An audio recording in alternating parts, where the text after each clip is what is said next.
I realized I'm at a place where everyone else gives up. I'm in this weird middle gray area where everybody else folds. The IRS is beefing with you.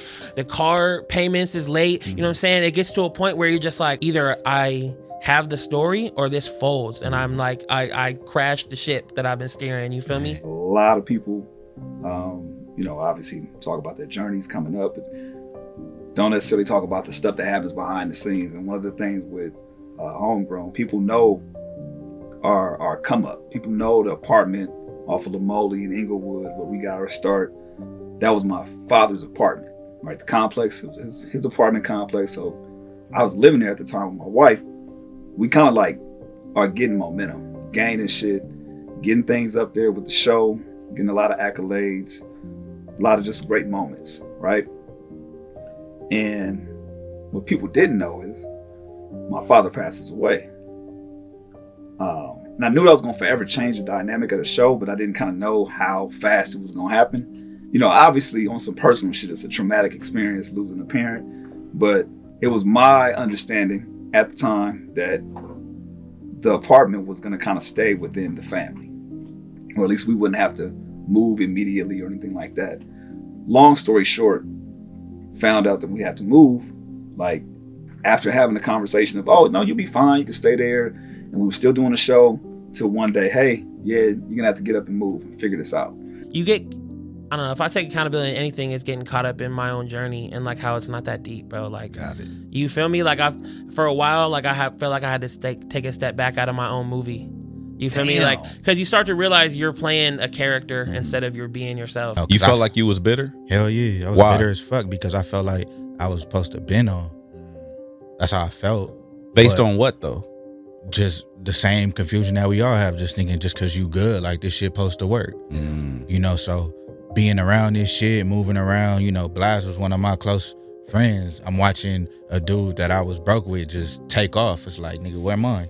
Right. I'm watching me and Simba was just, you know what I mean, broke together, and I'm watching him just go viral, followers just stack. Where my shit at?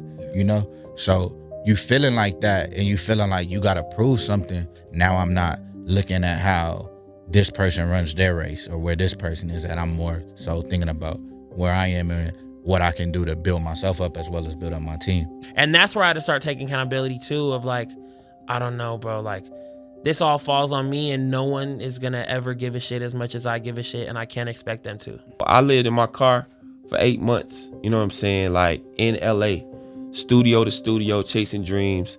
I didn't tell nobody I was homeless. I didn't want no handouts. I chased my dream, you know what I'm saying, unwavering. So if you want it, go get it. You got it, you know what I'm saying? Don't let people's highlights, you know what I'm saying, like keep you away from having the best life you can have. It was one of those moments like that could have really stopped Homegrown from like progressing.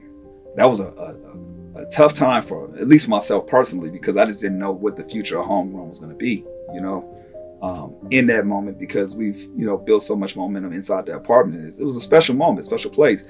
So to have to shift from the apartment to Signal Hill, it was a tough and a dark moment, you know what I'm saying, for myself personally, because imagine going through that, losing a parent, losing a living situation, and losing your career, something that you love to do, a passion, all in one swoop. It was also one of the best things that happened too, because you learn how to figure shit out. Like when you're at your lowest and you don't know what's gonna happen, it's like, what are we gonna do? If you're committed to something, and this is where my faith kind of like drives for, I believe that God shows you different ways and will allow things to happen. I had no idea that G was gonna allow us to use the studio space. I just knew that we were committed to figuring it out. Like if we was gonna have to do it in the streets, we was gonna do it in the streets. If we was gonna have to, find a spot to do studio time in and scrounge up the money to make it happen, we were committed to the vision of making it work out either way.